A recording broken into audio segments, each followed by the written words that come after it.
بسم اللہ الرحمن الرحیم۔ السلام علیکم ورحمۃ اللہ وبرکاتہ۔ روحانی میڈیا کے پیارے معزز ناظرین، میں امید کرتا ہوں کہ آپ تمام بہن بھائی خیر و عافیت کے ساتھ ہوں گے، اور میری دعا ہے کہ اللہ پاک آپ تمام بہن بھائیوں کو خیر و عافیت کے ساتھ رکھے۔ معزز ناظرین، روحانی میڈیا چینل پر آپ کو قرآن و حدیث کی روشنی میں قرآنی وظائف، خوابوں کی تعبیر اور دیگر اسلامی و معلوماتی ویڈیوز موصول ہوتی رہیں گی۔ آپ سے درخواست ہے کہ ان ویڈیوز کو زیادہ سے زیادہ شیئر کر کے صدقہ جاریہ میں حصہ ڈالیں۔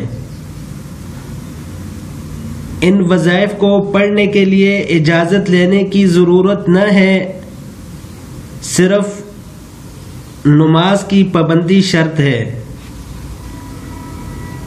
آپ سے درخواست ہے کہ ہمارے چینل کو سبسکرائب کرنا، لائک کرنا اور شیئر کرنا نہ بھولیں۔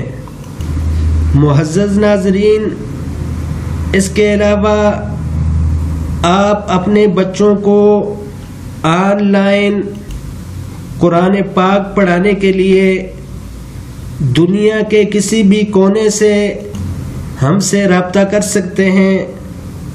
مزید معلومات کے لیے دیے گئے واٹس ایپ نمبر اور اسکائپ آئی ڈی پر ہم سے رابطہ کریں۔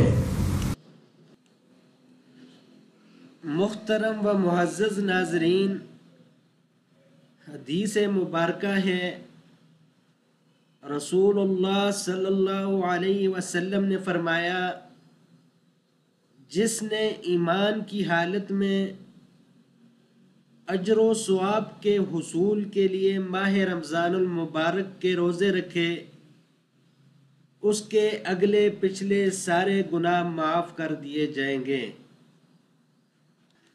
رمضان برکتوں والا مہینہ ہے۔ رسول اللہ صلی اللہ علیہ وسلم نے فرمایا، جب رمضان کا مہینہ آتا ہے تو آسمان کے تمام دروازے کھول دیے جاتے ہیں، جہنم کے دروازے بند کر دیے جاتے ہیں، اور شیاطین کو زنجیروں سے جکڑ دیا جاتا ہے۔ یہ صحیح بخاری کی حدیث ہے، حدیث نمبر ہے 1899۔ تو میرے پیارے معزز ناظرین، کتنا پیارا مہینہ ہے، کتنی برکتوں والا مہینہ ہے، جس میں جنت کے دروازے کھول دیے جاتے ہیں اور جہنم کے دروازے بند کر دیے جاتے ہیں۔ اللہ تعالی ہمیں اس مہمان مہینے کی قدر کرنے کی توفیق عطا فرمائے۔ اللہ تعالیٰ کا احسان ہے کہ اس نے ہمیں ایک بار پھر رمضان کے قریب کیا، اور ہم سب بڑی شدت سے رمضان کا انتظار کر رہے تھے۔ اکثر ایک جملہ بولا جاتا ہے کہ رمضان ایک مہمان۔ سوچیں، جب کوئی مہمان ہمارے گھر آنے والا ہوتا ہے تو ہم کیا کرتے ہیں؟ کچھ کام ہم مہمان کے آنے سے پہلے کرتے ہیں اور کچھ مہمان کے رہنے کے دوران ہم کرتے ہیں۔ مہمان کے آنے سے پہلے مہمان کا شدت سے انتظار اور اپنے گھر کی صفائی کرتے ہیں۔ مہمان کے رہنے کے دوران ہم کیا کام کرتے ہیں؟ ہم اس کے ساتھ تعلق رکھتے ہیں، اس کو وقت دیتے ہیں اور اس کی خدمت کرتے ہیں۔ معزز ناظرین، اسی طرح اگر ہم رمضان کو مہمان سمجھیں تو ہمیں یہ 3 کام کرنے ہیں۔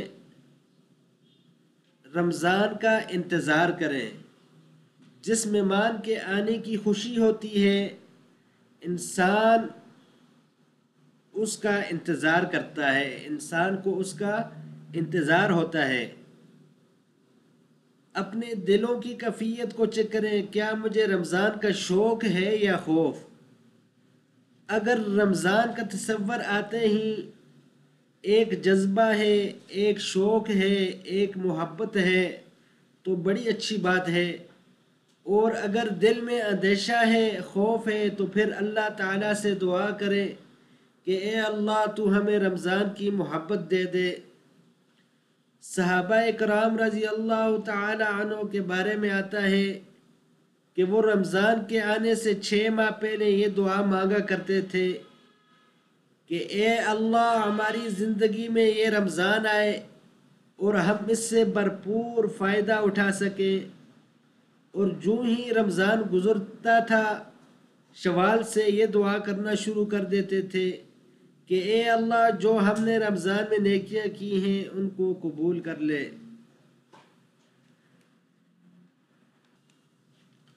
الحمدللہ ہم سب نے نیت کی ہے کہ ہم نے روزے رکھنے ہیں۔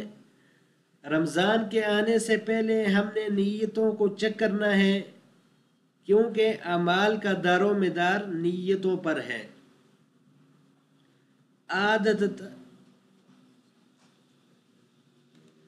عادتاً روزے رکھے ہیں یا دنیاوی تعریف کے لیے، یا روزہ فرض ہے اس لیے رکھ رہے ہیں، نہ رکھا تو گناہ گار ہوں گے۔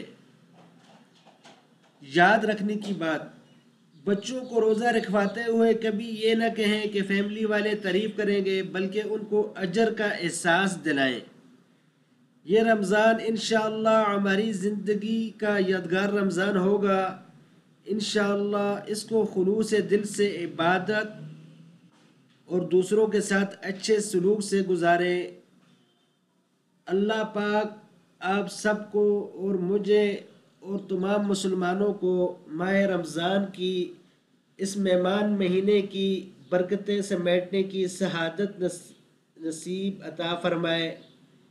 اسی کے ساتھ میں آپ سے اجازت چاہوں گا، اور ساتھ میں پھر وہی گزارش، اگر ہماری ویڈیو آپ کو اچھی لگے تو آپ سے گزارش ہے کہ اپنے دوست و احباب کے ساتھ اس کو شیئر کریں تاکہ اور لوگوں کو بھی اس کا فائدہ ہو سکے۔ السلام علیکم ورحمۃ اللہ وبرکاتہ۔